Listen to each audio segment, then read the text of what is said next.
നമസ്കാരം. ഇന്ത്യ മുന്നണി വിജയത്തിന്റെ പാതയിൽ.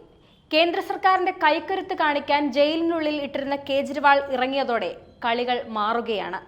എല്ലാ ശക്തിയോടും കൂടി കേജ്രിവാൾ പുറത്തിറങ്ങിയത് BJPക്ക് കരണത്തേറ്റ പ്രഹരമായിരിക്കുന്നു. വോട്ടെടുപ്പിന്റെ ഓരോ ഘട്ടം പൂർത്തിയാവുമ്പോഴും ഇന്ത്യ മുന്നണി വിജയത്തോടടുക്കുകയാണെന്ന് ഡൽഹി മുഖ്യമന്ത്രി അരവിന്ദ് കേജ്രിവാൾ പറയുമ്പോൾ അത് നരേന്ദ്രമോദിയെ പോലും ഭയപ്പെടുത്തും. ഇന്ത്യ മുന്നണി ഒരു സുസ്ഥിര സർക്കാരിന് രൂപം നൽകും.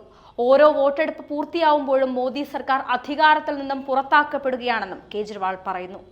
ജൂൺ 4-ന് ഇന്ത്യ മുന്നണി അധികാരത്തിലേറുമെന്നും അമിത്ഷാ പ്രധാനമന്ത്രിയാകില്ല എന്നും കേജ്രിവാൾ തറപ്പിച്ചു പറയുകയാണ്.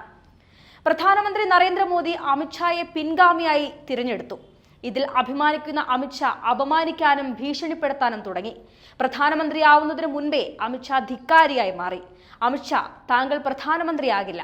ജൂൺ 4-ന് ജനങ്ങൾ BJP സർക്കാരിനെ തിരഞ്ഞെടുക്കില്ല എന്ന് കേജ്രിവാൾ പറയുകയാണ്.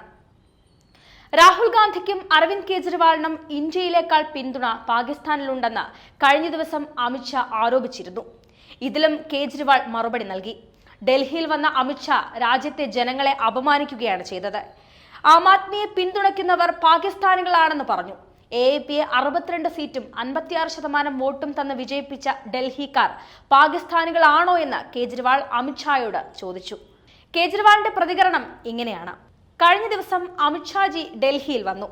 500-ൽ താഴെ ആളുകൾ മാത്രമായിരുന്നു അദ്ദേഹത്തിന്റെ പൊതുയോഗത്തിൽ ഉണ്ടായിരുന്നത്. ഡൽഹിയിൽ വന്ന അദ്ദേഹം രാജ്യത്തെ ജനങ്ങളെ അപമാനിച്ചു. ആം ആദ്മി പാർട്ടിയെ പിന്തുണയ്ക്കുന്നവർ പാകിസ്ഥാനികളെന്ന് പറഞ്ഞു. AAPയെ 62 സീറ്റും 56% വോട്ടും തന്ന് വിജയിപ്പിച്ച ഡൽഹിക്കാർ പാകിസ്ഥാനികളാണോ എന്ന് അമിത്ഷാ പറഞ്ഞു. 117-ൽ 92 സീറ്റുകൾ പഞ്ചാബിലെ ജനത AAPക്ക് തന്നു.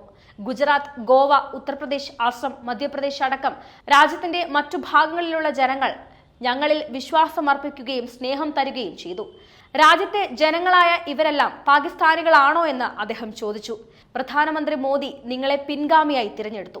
ഇതിൽ അഭിമാനിക്കുന്ന നിങ്ങൾ ജനങ്ങളെ അപമാനിക്കാനും ഭീഷണിപ്പെടുത്താനും തുടങ്ങി. പ്രധാനമന്ത്രിയാവുന്നതിന് മുൻപേ തന്നെ നിങ്ങൾ ധിക്കാരിയായി മാറുകയാണ്. നിങ്ങളുടെ അറിവിലേക്ക് ഒരു കാര്യം പറയാം.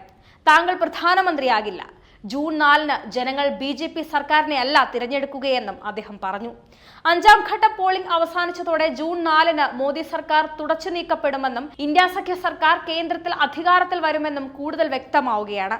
ജൂൺ 4-ന് ഇന്ത്യ സഖ്യത്തിന് 300-ലേറെ സീറ്റ് കിട്ടും, കേജ്രിവാൾ അവകാശപ്പെട്ടു. രാഹുൽ ഗാന്ധിക്കും അരവിന്ദ് കേജ്രിവാളിനും ഇന്ത്യയിലേക്കാൾ കൂടുതൽ പിന്തുണ പാകിസ്ഥാനിലുണ്ടെന്നായിരുന്നു അമിത്ഷായുടെ ആരോപണം. 370-ാം വകുപ്പ് പുനഃസ്ഥാപിക്കുമെന്നും CAA റദ്ദാക്കുമെന്നും മുത്തലാഖ് നിരോധനം പിൻവലിക്കുമെന്നും രാഹുൽ ഗാന്ധി പറഞ്ഞതായും അമിത്ഷാ ആരോപിച്ചിരുന്നു.